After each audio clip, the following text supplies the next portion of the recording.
Baxın nə deyir alimlərdən birisi. Əgər sən Peyğəmbərimizin sallallahu aleyhi və səlləm həyatına baxsan və onun öz qövmü ilə olan həyatını, Allah yolunu göstərdiyi səbrini, ondan əvvəl heç bir Peyğəmbərin daşımadığı ağır yükləri necə daşıdığını düşünsən, görərsən ki, onun vəziyyəti daim belə idi.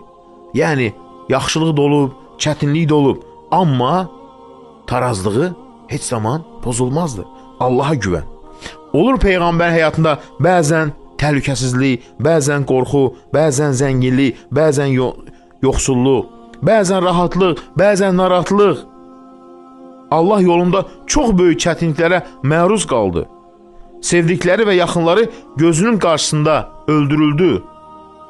Kafirlər ona sözlə, əməllə müxtəlif əziyyətlər verdilər, sehirbaz dedilər, yalançı adlandırdılar, ona böhtan atdılar, təhqir etdilər. Bütün bunlara baxmayaraq, o Allahın əmrinə səbr etdi və insanları Allahın yoluna dəvət etməyə davam etdi.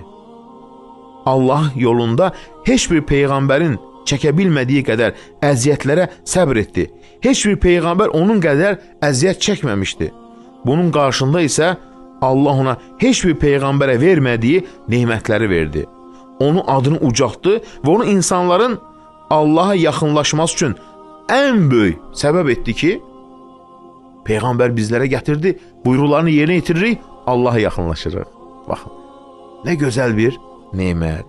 Peyğəmbərimiz olsa həyatı ümid və nikbinlik mənbəyidir. Yəni, hər zaman gözəl düşünərdi.